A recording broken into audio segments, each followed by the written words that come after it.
You're listening to the Lanterns Radio Network. We are the network dedicated to empowering the individual, illuminating the truth, defending American exceptionalism, and inspiring future generations. Stay connected and get involved at lanterns.buzz for great radio. Get commentary and news of the day. Lanterns.buzz. Incoming transmission. Allied reinforcements have arrived from the west.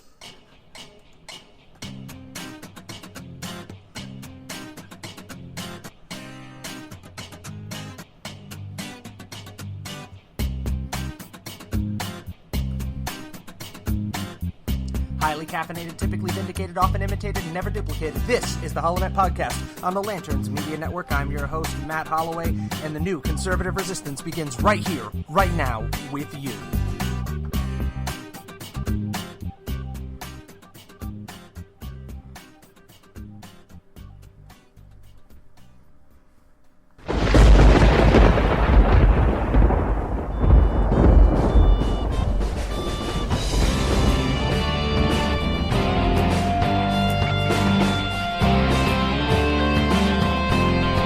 You're listening to the HoloNet on Lanterns Media Network. The millennial conservative resistance begins here.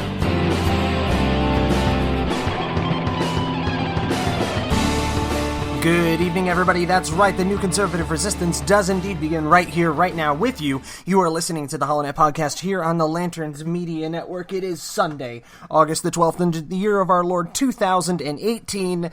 And today, oh man, I woke up today, and I'm telling you, there is nothing that compares, I have to stop myself before I break into song, to Arizona heat plus humidity. Arizona heat plus humidity. Today, the temperatures hit well up over 100 degrees, but because of the monsoon storms, our beautiful monsoon storms, which make me want to, run outside, look at the sky, and just shout, all of you! Yeah, it's like 48% humidity, 50% humidity, and I know I hear the people back east and on the Pacific Coast crying, wah, wah, wah, but my God, when you're dealing with over 100 degrees and humidity that high, you just can't get cool. I mean, there's a certain point where, I gotta be careful here because I'm on radio, but there's a certain point you can't take off any more clothes. There's a certain point where you can't do anything to get the yuck off of you. But I digress.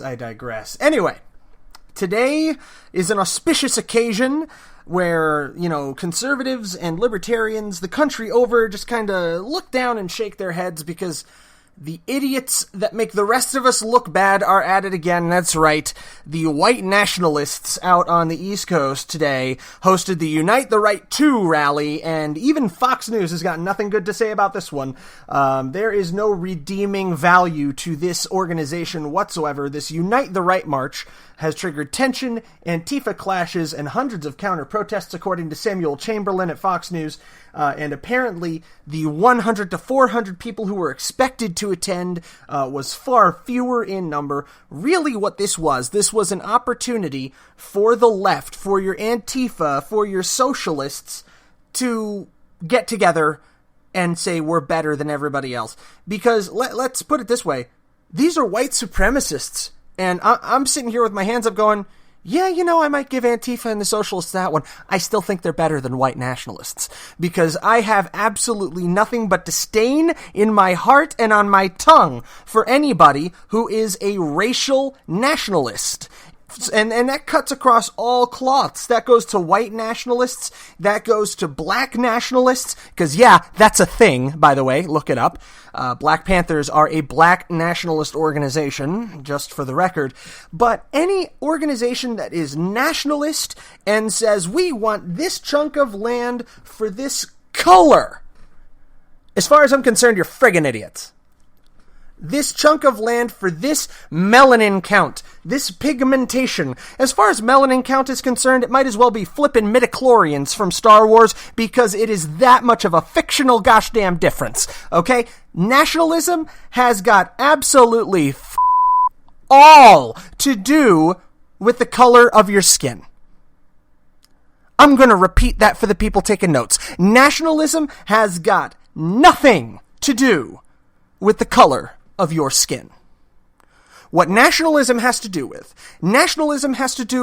the content of your character, the product of your soul, the sweat of your brow, the philosophy of your mind, the beliefs of your heart.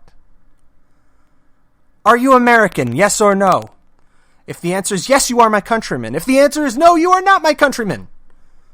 That doesn't mean you're not a human being. That doesn't mean I don't like you. That just means we're not countrymen. We're not from the same country.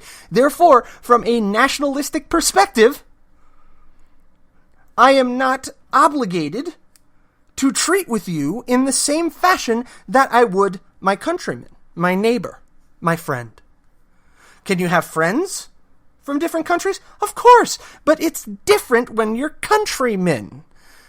Okay? This is not a new concept. And what we are seeing today is this irrational conflation of nationalism with racism. And I will say it now, I will say it clearly, and I will continue to say it. Nationalism is not racism. It is not racism. It is not racist to believe that the United States of America should be for Americans. It is not racist to believe that Europe should be Europeans or China should be for Chinese people. Why is that? Because nationality has got nothing to do with what your skin color is. Are there countries that are more homogenous than others? Like, for example, the aforementioned China, Japan, Malaysia, places where people are largely homogenous in nature. Prior to about 20 years ago, one could say this about Sweden, Finland, Denmark. People there were largely white. Extremely white, in fact. Don't go in the sun kind of white. Sunburn may kill you kind of white. But nationalism in Namibia or in Kenya, is that necessarily black nationalism? No, that's Kenyan or Namibian nationalism. Russian nationalism. Does that have to do with what religion you are? No. Where this gets sideways is when we talk about nations and states where the faith is intermingled part and parcel with the country. The United States is not, nor has it ever been, one of those states. The United States is not, nor has it ever been, nor will it ever become, a theocracy. It is, however, irrevocably a nation founded on the philosophical concepts of the Judeo-Christian Western value system. However, there is no Church of the United States. We look at countries like Iran. We look at countries like Saudi Arabia. These are theocratic religious states. Despite Saudi Arabia ostensibly being a secular government, I don't believe that for 2 seconds, but I digress. In those states, nationalism and religion are intermingled. But the only state in the world right now where race is solidified with the nationalism, the only functional government where this is true, is in North Korea. Absolutely accurate. So why all this bashing of nationalism?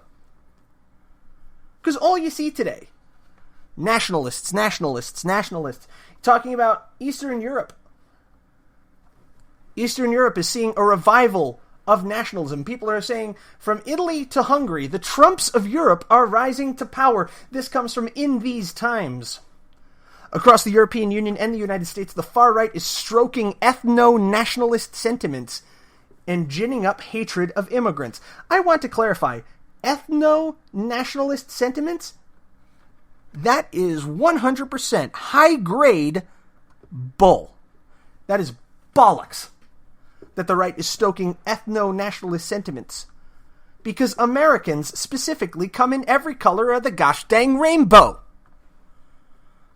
The day they come out with purple and green human beings, we will have them. Because that is the fabric of our nation. We are a nation of immigrants, of legal immigrants. It is a nationalist argument to have a stout immigration system that requires legal immigrants. Okay?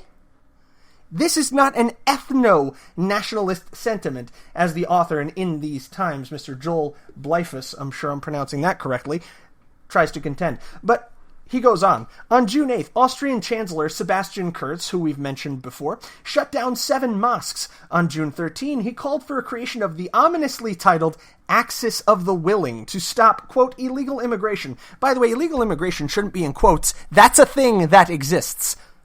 Unlike hate speech, which we'll get into later. The name is a play on the term Axis powers and the George W. Bush's Coalition of the Willing. I think it's a rather unfortunate play on words, perhaps a little too tongue-in-cheek for us Westerners to get. The 31-year-old People's Party's leader's invitation was accepted by German Interior Minister Horst Seehofer, head of the right-wing Bavarian Christian Social Unity Party, and the Italian Interior Minister Matteo Salvini, leader of the far-right league which June 1st formed a government with the anti-immigration Five Star Movement. Hungarian Prime Minister Viktor Orban also welcomed the creation of the Axis. Under his leadership, Hungary has teamed up with right-wing governments in Poland, the Czech Republic, and Slovakia, the so-called Visegrad Group, to oppose immigrant quotas for EU member states. As Orban explained in a 2017 speech, if we want a Hungarian Hungary and a European Europe, and that is exactly what we want, then we must also want a Christian Hungary and a Christian Europe instead of what now threatens us, a Europe with a mixed population and no sense of identity. See here, this is what I was mentioning earlier, where religion and the state are intermingled. Europe has done this in spades, so has the Middle East for over 2,000 years. So in a situation like this, you will see people glomming on to their Christianity as an expression of nationalism. So that is religio-nationalism. That is not ethno-nationalism, because Muslim is not an identity for an ethnic state. Muslim is not an ethnicity. It is a religion. It is also a philosophy.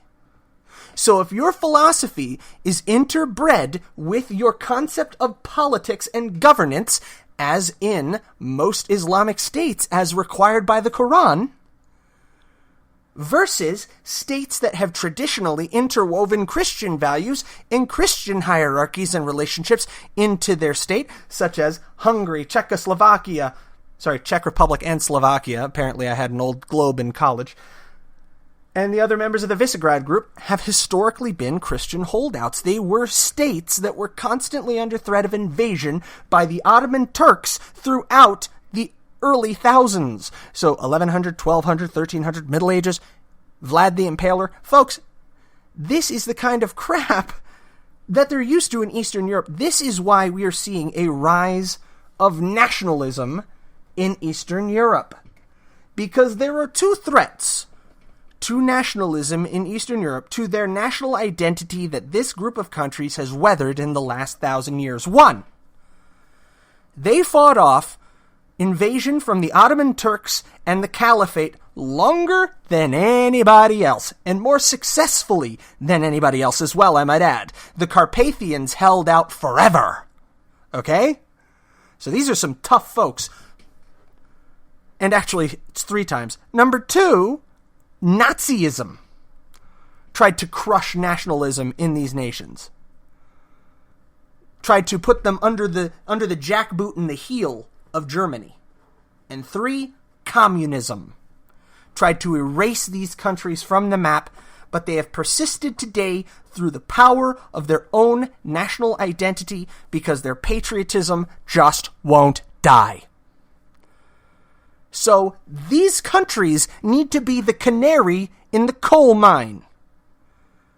They are getting up in arms because they see the threats where they are. They see the threat of an increasingly socialist EU, and they see the threat of losing their national identities because people are flooding into their country with their national and religious identities fused together. We're going to take a quick break. When we come back, We're going to go into a little bit more detail about the goings-on in Eastern Europe, and we're going to touch briefly on the Unite the Right To rally taking place now in Washington, D.C. You're listening to the HoloNet podcast on the Lanterns Media Network. I'm your host, Matt Holloway from Phoenix, Arizona. If you'd like to follow us along, we're on Facebook Live at facebook.com/HoloNet. Tweet us at the HoloNet. Find us on theholonet.lanterns.buzz and theholonet.com.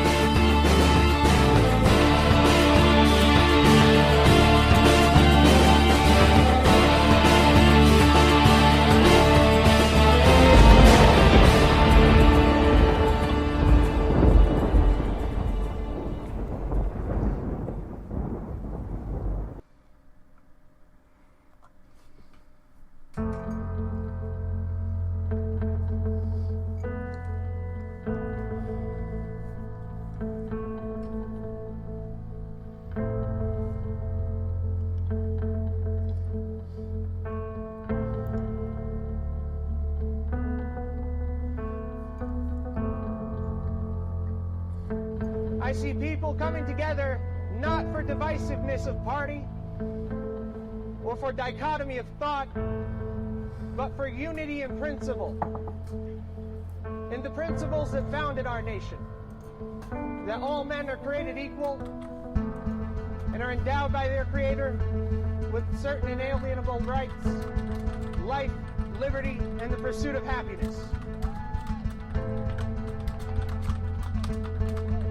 Today, ladies and gentlemen, those principles are under the sternest attack that we have seen in many generations.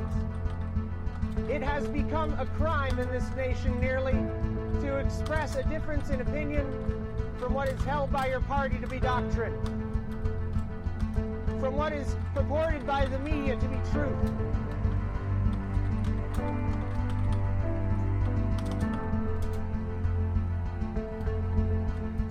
We have an opportunity to reach out to our fellow Americans regardless of their creed and regardless of their political inclinations, and unite as Americans, not as Republicans or as Democrats, as liberals or conservatives, but to unite around the principles that have guided this nation so well.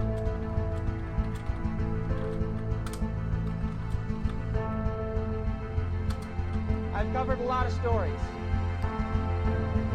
but the story that remains untold is the story of America in the 21st century, when we choose to turn back the tide against progressive socialism, when we choose to embrace the Constitution, the Declaration of Independence, and the Bill of Rights, when we remember what it is to be Americans. And that principle will not die as long as there's one man, one woman, one child who looks defiantly into the night and says, I am free.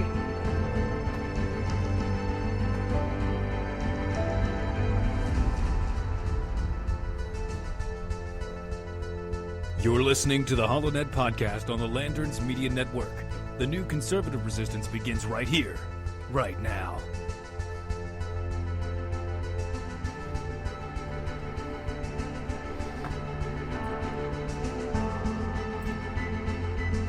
Allied reinforcements have arrived from the west.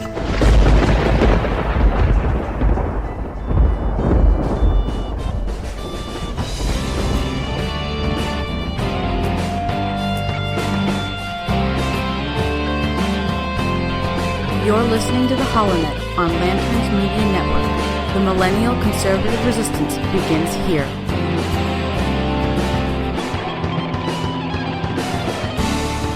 And we're back. You're listening to the HoloNet podcast here on the Lanterns Media Network from Phoenix, Arizona. I'm your host, Matt Holloway. And coming back from the break, looking on Twitter, we have Tyler, old listener and friend of the show, saying, Laura Ingraham's spiel, this week inherently disproves your sentiment that ethno-nationalism in the U.S. isn't a thing. She expressly stated that we're losing America due to demographic shifts, and there are absolutely groups who latch onto this. Tyler, you're absolutely right. Hell, there are groups marching in Washington, D.C., a couple 20 of them, that absolutely latch on to this concept of ethno-nationalism with the United States. The point that I'm trying to make, good buddy, is that nationalism is not racism. Ethno-nationalism is a separate and thoroughly disproven concept. It is an invalid conceit. I do not give that ground. I do not recognize it as a legitimate mindset or a legitimate position. I don't give that legitimacy, and you shouldn't either, buddy. So, you are absolutely correct. Laura Ingram's spiel does prove that that exists. But I do want to point out that when we talk about a demographic shift, in this country, we really need to discuss, are we dealing with legal immigration? Or are we dealing with illegal immigration? Because at the end of the day, it makes a hell of a difference. It goes to the intent of the person who is coming into the United States. And we do have to argue intent here, because intent is critical, as is context. Context is for kings, after all.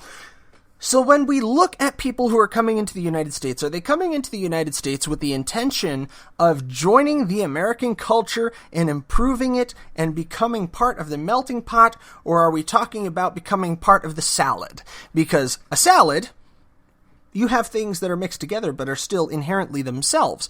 When you have a melting pot, everything gets blended together and adds to the greater whole. And this is an old concept. If we look back to Teddy Roosevelt, a progressive, I feel dirty even mentioning, he had the concept that there should be no hyphenated Americans. There should be only Americans. You shouldn't be an Italian American, you shouldn't be an Irish American, you should just be an American.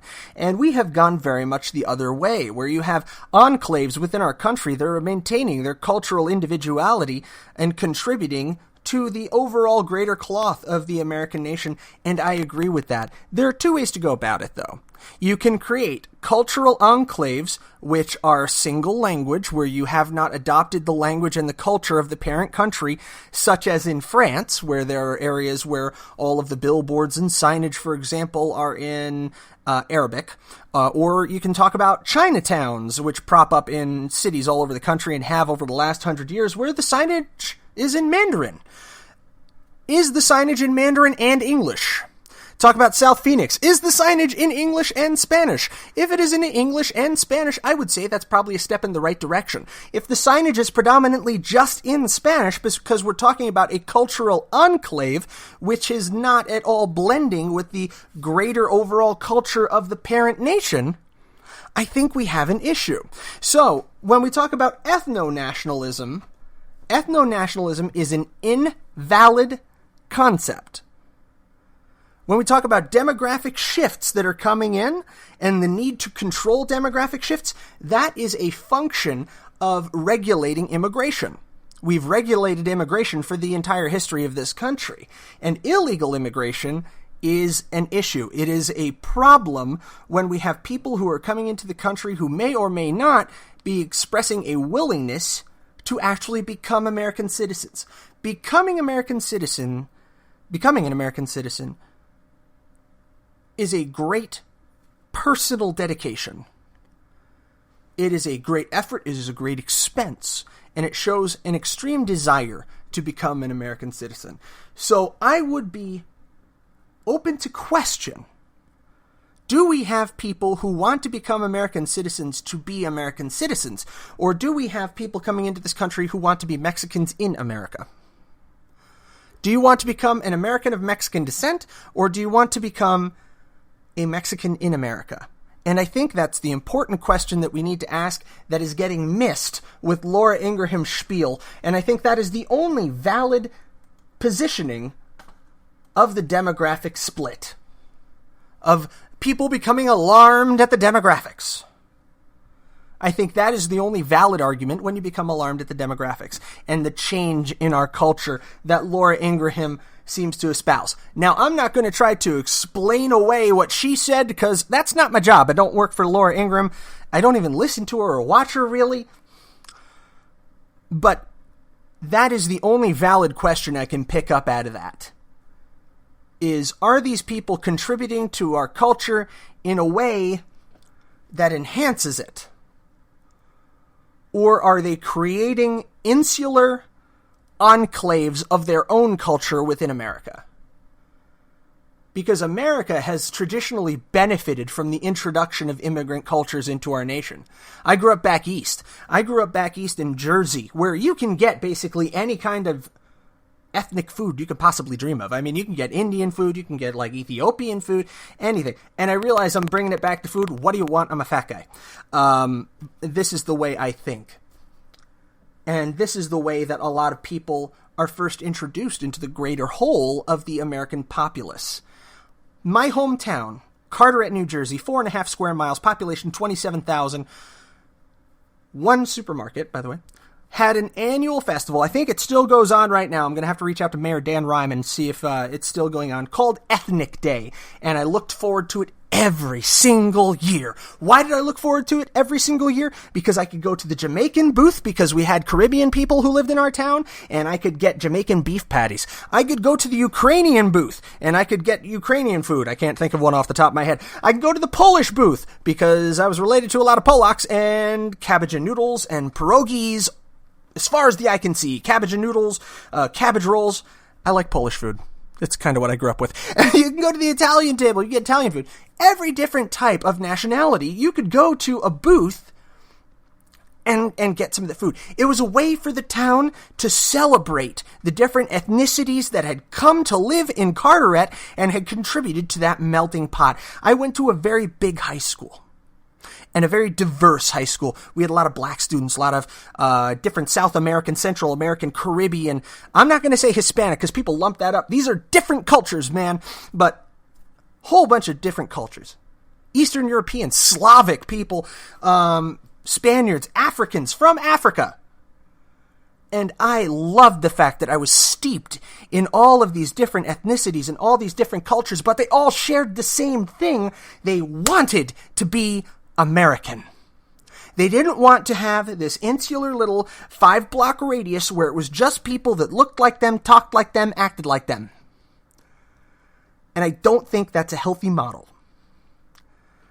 I do believe in the propagation and enhancement of the American culture through the introduction of positive aspects of other societies. That's critical to what we are as a nation, and it is the meaning of America. But the demographic alarm, that only applies when people come into your country with no intention of becoming your countrymen. I mentioned earlier the difference between who is your countryman and who is not your countryman. My countryman is someone who came to America to be an American, not to be of their national identity in America. So I hope I've clarified that for my good buddy Tyler. And man, I just blew a whole segment on responding to Laura Ingraham shooting off at the mouth. I don't even watch her damn show. What kind of crap is that, man? I need a producer to keep me on task. I really do. Now hiring, for absolutely no freaking money, because I'm broke, a producer for the HoloNet podcast. People, hit me up on Facebook, Twitter. We're live, holonet.com, facebook.com/holonet, tweet at the HoloNet. I love getting these live tweets during the show. It doesn't happen to me often, and it makes me feel special. So thank you so much, Tyler, for hitting me up on that, brother. Hope you're enjoying the show. Anybody else? I'm going to take a look at the Facebook Live right now. Oh, I got AJ Davis, Common Sense Radio, my Lanternier brother. He is right now listening to the HoloNet Live. AJ, hope you're doing well in the People's Republic of Oregon, also known as Oregano. I don't know why I just made that into an Italian spice, but it was funny. It was funny, at least to me, and if you don't like my jokes, it's my show. It's not going to get any better from here. So, coming back to the obvious stuff that we actually have to look at this whole... I'm not going to get to all these tabs before the show's over. I'm not going to get through all this crap. Trending on Twitter right now, if it ever loads, Unite the Right is still trending second from the top. Sunday Funday... Queers break Twitter. That's nice. Nazis trending on Twitter right now. Nazis trending number 7 on Twitter. Isn't that fun? Oh, goodness. We're going to talk a little bit more about that because we need to discuss foreign policy where the Nationalist International, apparently that's what Steve Bannon was trying to call it. I highlight this, I think 2 weeks ago when I talked about him trying to court UKIP. The Nationalist Internationale is crumbling. Steve Bannon is trying to sell Trumpism to Eastern Europeans, but shared ideologies die hard when they run into economic and military realities. This is on foreignpolicy.com, and it's kind of funny. But when you try to go bash China and bash Iran to countries who depend on trade from China in Iran, that's kind of the crap that happens. So, yeah, great big false alarm about Bannon trying to court UKIP and other nations in the European Union. They have their own nationalist movements, and they don't really care much about ours. All right, we're going to take a real quick break here at the half. When we come back, we're going to dig a little bit further down the rabbit hole into Europe, and we're also going to talk about hate speech. Hate speech does not exist. It is not a thing. Stop trying to make it a thing. It's never going to be a thing. All that and more here on the HoloNet Podcast on the Lanterns Media Network. Stick around.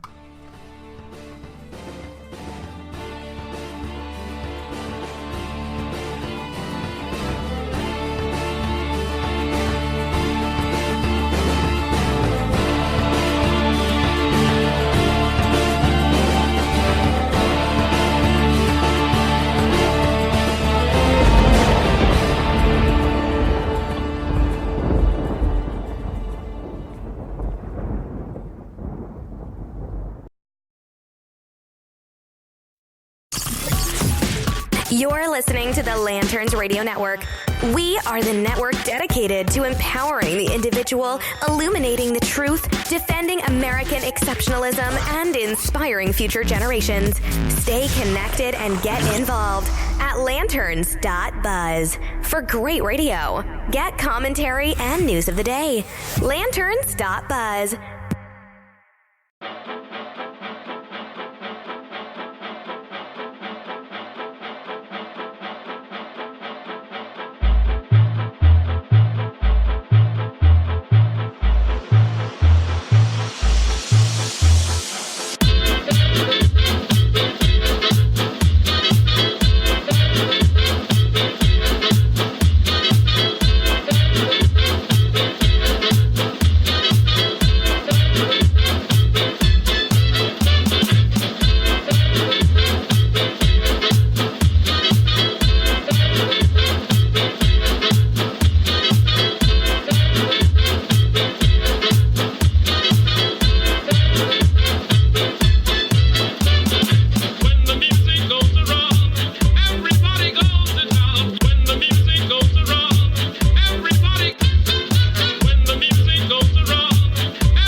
Allied reinforcements have arrived from the west.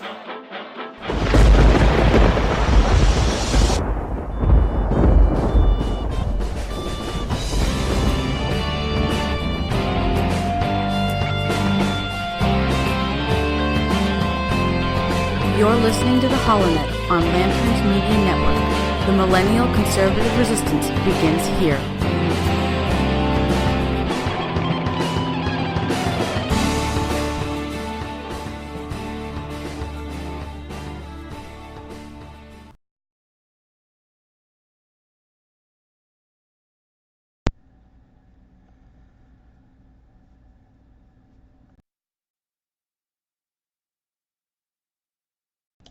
That's right, ladies and gentlemen, you're listening to the Holonet Podcast here on the Lanterns Media Network. I'm your host, Matt Holloway, and we have a excellent show for you here for the rest of the half hour. We're experiencing some slight technical difficulties, so I will ask your patience and apologize for that trouble.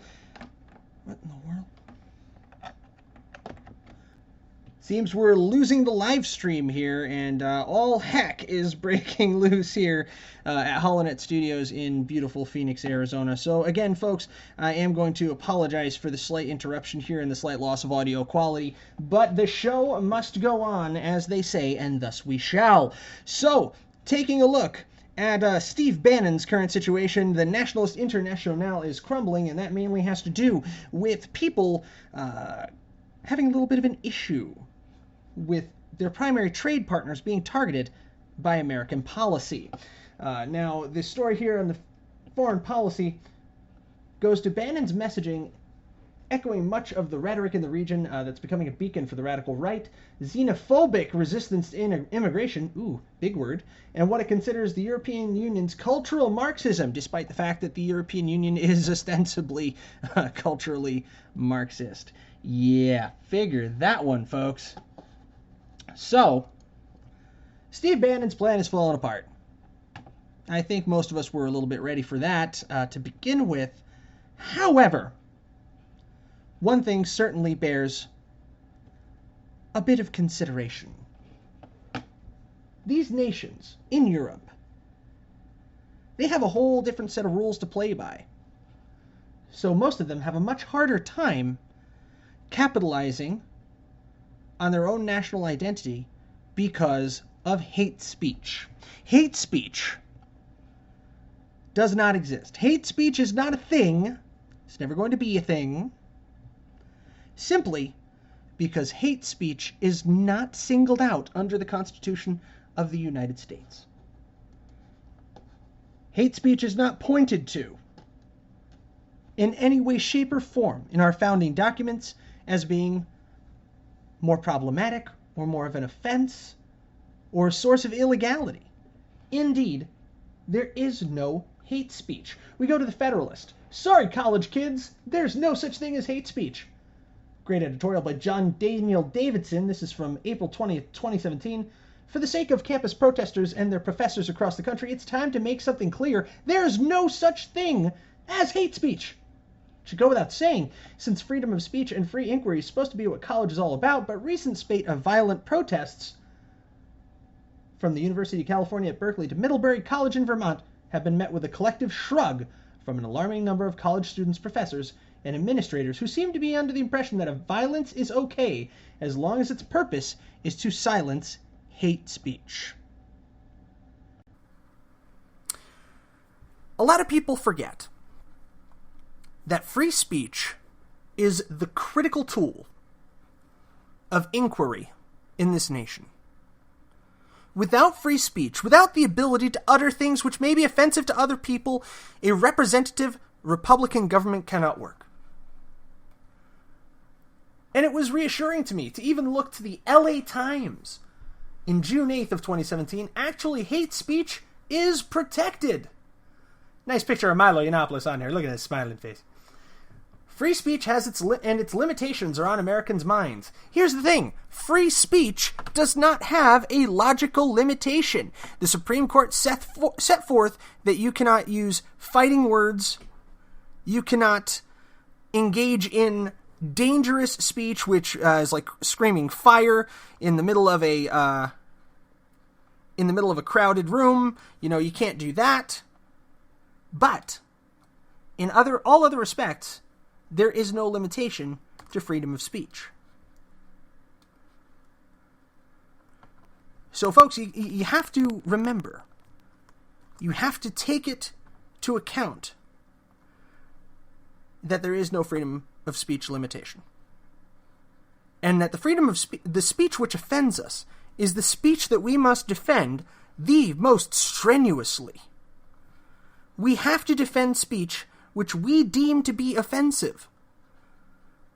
So when you see these people out and about right now who are protesting, who are Antifa, we have to go back to the concept, the core concept of I hate what you're saying, but I'll defend to the death your right to say it. If we lose that, we lose the very definition of what it is to be American. We're coming back online on Facebook Live. I want to apologize to the people watching and listening there. We experienced a bit of a technical difficulty, and we are currently reviewing hate speech and the lie therein. We go to the Washington Post, The Volokh Conspiracy by Eugene Volokh. No, there's no hate speech exception to the First Amendment. May 7th, this is all the way back in 2015. He says, I keep hearing about a supposed hate speech exception to the First Amendment, or statements such as, this isn't free speech, it's hate speech, or when does free speech stop and hate speech begin? But there is no hate speech exception to the First Amendment. Hateful ideas, whatever exactly that might mean, are just as protected under the First Amendment as other ideas. One is as free to condemn Islam, or Muslims, or Jews, or blacks, or whites, or illegal aliens, or native-born citizens, as one is to condemn capitalism, or socialism, or Democrats, or Republicans. Boom! Laid out, full stop. I am a free speech absolutist. There is no such thing as hate speech. The cake is a lie, so is hate speech.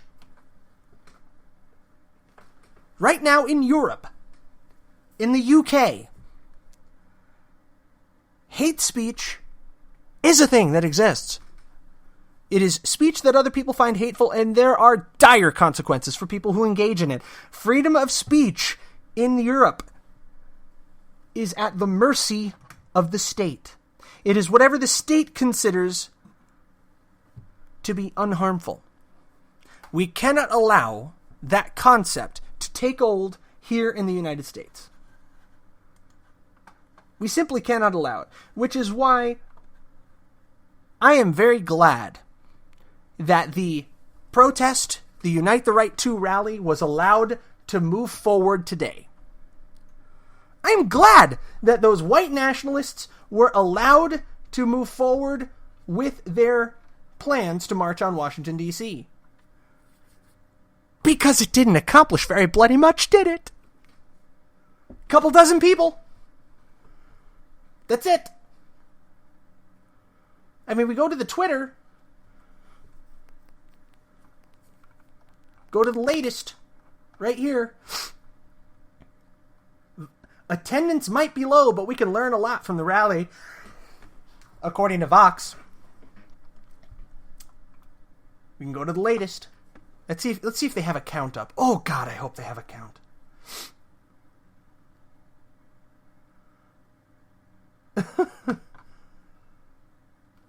Okay, this is not going to get us very much. Oh, the Teen Choice pre-show is on. Nobody cares. The numbers spoke for themselves today at the Unite the Right 2 rally. As I said, they were expecting about 400 people. They wound up with 200 or so. They said 100 to 400 people, and it was far less than that, according to the Unite the Right leadership. And a bunch of opposition protesters came out. Don't look at this as a defeat for people who are nationalist. It's not. Today is a vindication for conservatives everywhere. Because conservatives are not ethno-nationalists, by and large. I'll say that again. Conservatives are not ethno-nationalists, by and large. People who have a true love of our nation and for our Constitution and for the values of the United States. Don't chalk up your patriotism to the color of your skin or your ancestors' nation of origin. It's just not a thing. Nationalism is not racism. white nationalists are racists. Black nationalists are also racists. Ethno-states are typically racist. Hate speech doesn't exist in the United States. There is only speech, and speech is free. The government cannot tell you how to speak. We have to fight back against not the demographic shift that Laura Ingraham was referring to. We have to fight back against the cultural shift of a generation that sees this as acceptable. That believes the government has a right to decide what speech is hateful and what is not. The Alex Jones deplatforming is not a violation of free speech because Facebook, YouTube, Google, Spotify, and every other platform has the right to regulate what content appears on their product, upon their service. It's very unsettling, and I'm not a lawyer, but I think he probably has an antitrust case, because they all deplatformed him at once. That's kind of locking somebody out of the market. So from a trade perspective, I think he has a case there. But it is not a violation of the First Amendment, because the First Amendment disallows the government from abridging your speech. Same thing with the NFL. The NFL has the right to regulate what its contractors, the players, do on their platform. How they conduct themselves. They have employment contracts, often with morality clauses, with all of the players. They have the absolute right to regulate the content on their platform. You cannot stand up and say, I support free speech, without supporting the right of these companies to control the speech that is on their platform, because in the end, it is also their speech. Their name is attached to it, their good name, or their bad name, depending on the company. And that is the cost of freedom of speech, is not only must your freedom of speech be protected, Alex Jones, but so must Facebook's, so must Google's, so must Spotify's. Their freedom of speech must also be protected. And if they choose not to have your content conflate with their brand, that is their right. The NFL players have a freedom of speech. So does the NFL. And the NFL owners have the right to exercise their freedom of speech and not have their brand conflated with the content and messaging that their players wish to put out. By the way, did everybody enjoy all the protests that we saw from the NFL players during the offseason? Oh, I don't think I saw any. It's not to say it didn't happen, but it sure didn't get any press.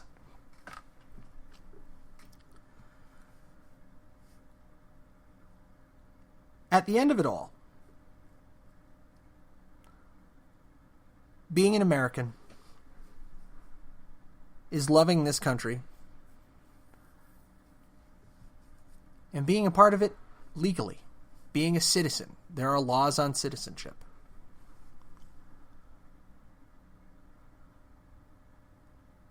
There are exceptions to every rule. There are skips in every record. Intent is key.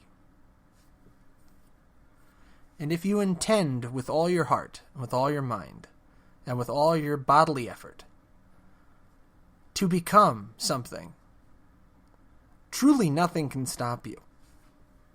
So for those people out there who truly intend to become Americans, I know that they will. All I ask is that they do it with their whole mind, body, and soul, and that they do it right. It's not a hard thing. Because anything worth doing, and becoming a part of this great nation is certainly worth doing, is worth doing the right way. And we must continue to battle every day against the forces that would seize those rights from us that make us Americans. The right to free speech, the right to free assembly, the right to freedom of religion. And we must celebrate those rights and celebrate our nation, and that is nationalism. Nationalism is love of your nation. Doesn't have anything to do with the race. So keep your ethno-nationalism and your white nationalism out of my nationalism. They're incompatible concepts, at least in the United States.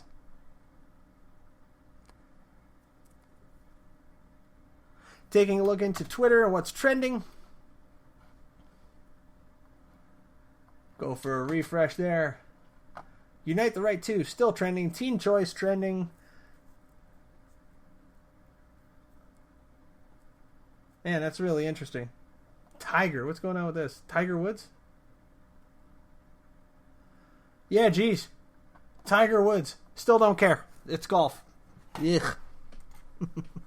So, coming up this week, we have the primary here in Arizona coming up on the 28th. We're going to be paying a bit of attention to that. Also, next week, not quite sure if we're going to have a live show or not. I may have to pre-record that. Next week's my birthday. Yep, my birthday falls on the date of the show. So we're going to have a great show for you next week. Might have to pre-record that. If we do, it'll be uploaded on BitChute, iTunes, TuneIn Radio, YouTube, all that fun stuff. By the way, if you have not had the chance yet, please do check out patreon.com/HoloNet. We're also on, as I said, BitChute. We have our new channel set up there. And holonet.com, holonet.lanterns.buzz, facebook.com/holonet, tweet @theholonet. And that's all we have for today's show. Ran out of time a little early. Was a little bit thrown off by those technical difficulties, but we'll get those run down, do better next week. In the meanwhile, good night. God bless you. God bless the United States of America. From Phoenix, Arizona. Thanks for listening.